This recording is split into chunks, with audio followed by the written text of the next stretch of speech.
Hey guys, welcome to the studio. Today's another day of constructing.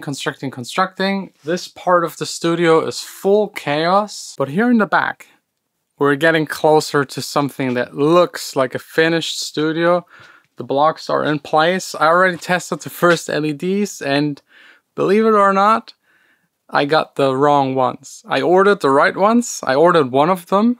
Told the guy it's perfect, I need 40 more, and he sent me a different kind of LED that is way less bright, that has the wrong connections, so that will be delayed. But anyways, if you're interested in the entire studio build, there is like the first link in the description where you can see all of the videos that have to do with the build. Today's episode will be a filler episode, because I'm basically just doing the same as all of the other days, building blocks, building the floor. I don't want to bore you with the same things every single day. And I think we'll do a small and quick reaction video.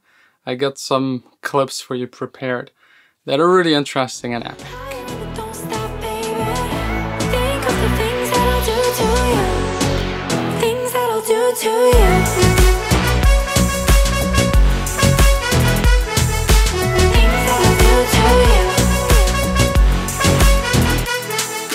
I don't know about you, but I'm totally obsessed with sound design. Whenever I hear a sound, my brain immediately thinks, how was that made?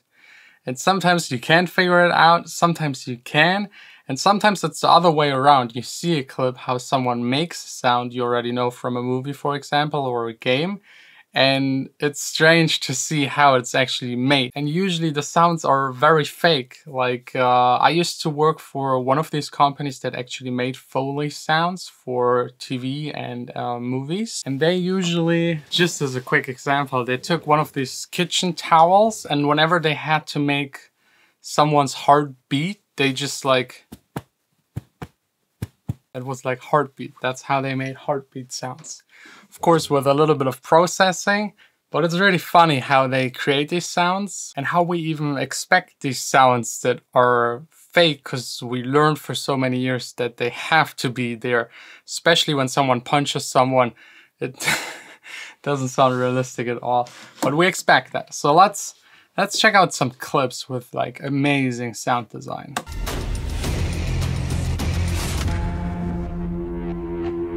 That looks more like a Rolly ad than anything else, but so far everything synthesizers. That video is so staged. Now we get to the recording part.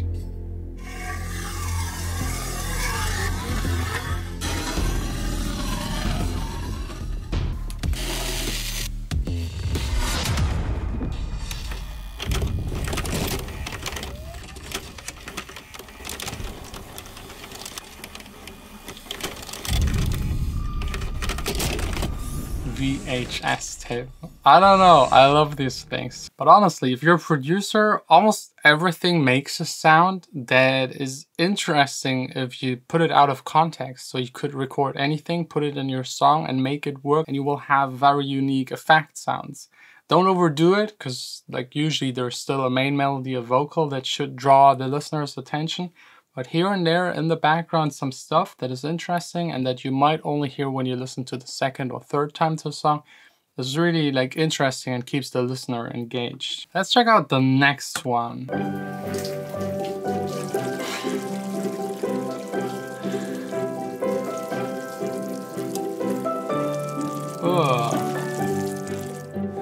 So ridiculous sometimes that they like prefer redoing all of the sounds that are quite complex to make them sound hyper realistic and what you expect, instead of just capturing it like while performing it. But sometimes it's just not possible. Just look at the room, like you see on the floor, like different surfaces. Really interesting, in Berlin, there is like an old building that was used to record audiobooks for children, like with stories, and they had a lot of these sounds in the background to make it more atmospheric. They even built an entire room just for that, which had stairs made out of different materials, floors made out of different materials, and the entire room was designed for recording So whenever someone stepped onto a squeaky wood kind of stair, they went in there, recorded it. Let's check out the next one. Chas Smith calls himself a welder. Amongst other things, he's a fantastic sculptor. He makes these sculptures which sound extraordinary. I love that. Like they're building instruments basically just for these movies. Things you couldn't really play, but that usually create like one tone or a couple of tones, and then you just use them as effect sounds. And the resonators are also tuned to a 14-tone scale. Now, they're not tuned to the same 14-tone scale, but they're tuned to 14-tone scales, and that's close enough. And the idea is that whatever I play will get resonated someplace. I mean, I knew, for example, Spectrasonic with Omnisphere, they recorded a burning piano, which already is kind of epic. That might be a little overkill for music producers, but if you're a sound designer, I think there's like this part where you make things in the computer, and that's fine. But eventually, if you want to have really unique sounds, you have to create your own. And this is like done here in perfection with a huge budget. I love it. Like that's probably the coolest job on the planet, like designing new instruments and sculptures. I love that, how they expand and how they develop sound, and like every single movie has these sounds nowadays, but it's cool to see how they actually were created. Let's check out the next clip. Yeah, that's like the classic Foley. Even what you hear. We are storytellers with sound. Over here we have a feather duster, used for bird wings. And if they do their jobs right, you won't even notice. Yeah, that's true. If they do it perfectly, you won't notice it. But if a sound is off, like for example, there was a movie I just recently watched. Someone closed the door, and the door was made out of wood, clearly, but the sound was too metallic. So they recorded another door that wasn't that door, and it fell off, which like it pulls you out of the story, and it's definitely a mistake. You don't want that to happen. So they have to make sure everything sounds as expected and natural without being natural at all. What we normally use is regular play sand. And then to add to that, sometimes you hear that familiar crunch, which we use cornstarch. Your ear hears snow, yeah, but in actuality, it's so close. It's sand. It sounds like someone's walking on snow, actually. It's so crazy what the room looks like.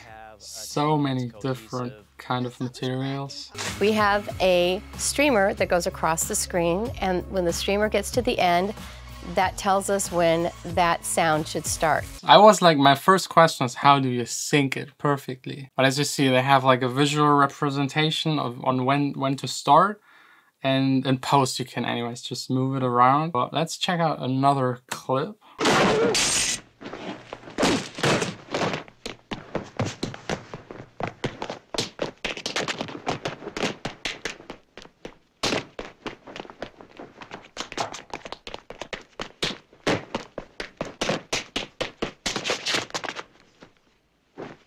Just imagine that being your job.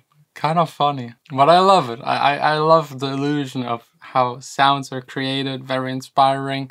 I should maybe do like one full session of recording, like just field recording, recording sounds outside, maybe create some in here and integrate them into a sample pack maybe, and also into my music. There's a lot of stuff that can be done, and it can be very inspiring and motivate you to just finish a song and push you a little more. I think that's the last clip. I hope you enjoyed today's little filler reaction vlog kind of thing. For me, the rest of the day, of course, just upstairs building the studio as much as possible. If you're interested, first link in the description, how I actually built the studio up until now. Also, my sample pack is still on sale. Will be also linked down below in the description. A couple of gigabytes for just $5. And if you want to see more of the studio construction, tune in tomorrow. Tomorrow, I share with you again what's happening upstairs, because I'm working on some new stuff.